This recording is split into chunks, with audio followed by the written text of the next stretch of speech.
Hi, everybody. Michelle Leslie here. Well, today we've got a question that I'm going to answer, and so I'm going to read it to you to start off. And the question is, why are Presbyterians so snooty? They act like they have arrived at the pinnacle of theological correctness and spiritual maturity, and the rest of us peons just haven't gotten there yet. Reformed Baptists are almost there, but not quite. Okay, so, okay, let me start off by saying that there are people from every walk of life who are snooty. Okay, it's not just Presbyterians, and not all Presbyterians are snooty. I have some lovely friends. Let me give a shout out to Colleen and to Angela, who are Presbyterian, Orthodox Presbyterian, doctrinally solid, and just two of the sweetest ladies you would ever want to talk to. And they are certainly not snooty, and I love them so much. They're so great. And there are atheists who are snooty. And when we say snooty, we mean like, looking down on other people, like you're so far above, somebody else. So I guess that's what we mean by snooty. That's how I kind of define it anyway. And certainly there are people from every walk of faith, every stripe of Christianity, people outside of Christianity. Just it's a condition of the human heart to look down on other people, and it's just further evidence that we live in a fallen, sinful world, and it's not an attitude that Christ wants us to have. So, and I kind of understand the question a little bit. I have run across some people who happen to be Presbyterian and are also sort of snooty.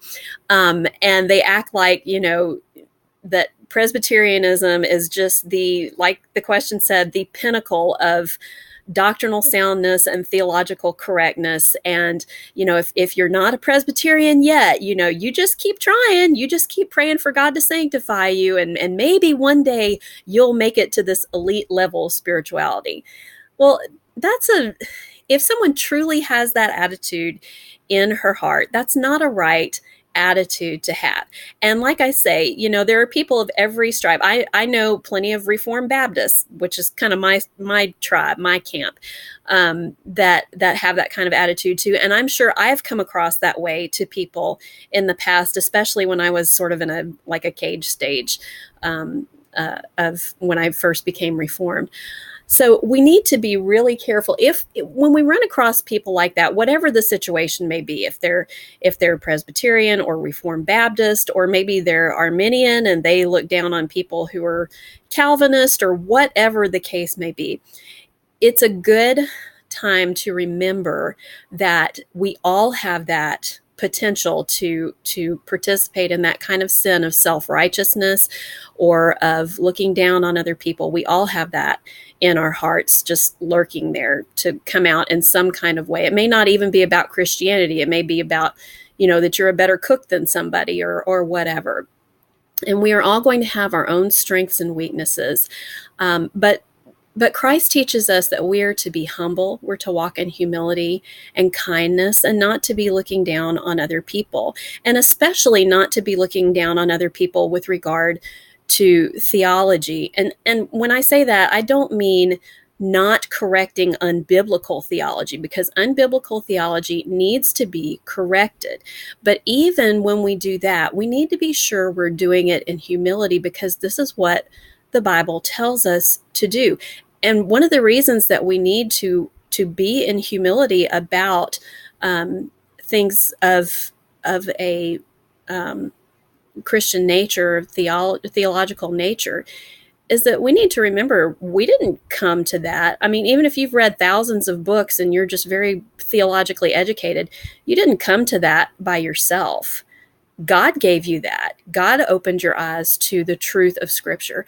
God enabled you to learn. I mean, the fact that you can even read is a gift from God, to be able to read those books, or the fact that you can hear, and maybe you've heard a lot of good doctrinally sound sermons and you're theologically educated that way. the fact that you can even hear, or that you even have access to that kind of technology where you can hear good sermons like that, it's all a gift of God. And, you've probably heard the little cliche, we're just, one beggar telling another beggar where to find bread. And that's really true. So we need to be sure that when, and this is, I'm not always aware of how I come across. So I may come across to other people sometimes as being snooty myself. And if I've ever come across that way to you, I apologize.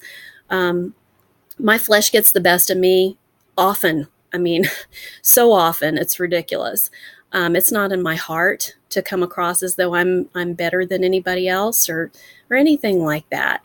But that flesh is just insidious, and it comes out in a lot of ways. And sometimes when we don't even mean it that way, and we're being as humble as we can possibly be, it just sneaks out, in our tone of voice or our body language or anything like that. So let's all take this, maybe this video, and anytime you run into somebody who maybe looks down on other people, as a good lesson to remember that we're to walk in humility. And we didn't get anything that we have on our own, by our own doing, because we're so smart or we're so good or we're so close to the Lord. The only things that we have, we only have them because God has blessed us with that knowledge or that spiritual maturity or whatever. And we also need to remember that just because we're mature in one area or we're good at one thing doesn't mean we're good at everything. Okay, we all have weaknesses, and we all have things that we're not good at. And so, we wouldn't want people looking down on us in the areas that we're not good at or that we're not mature in.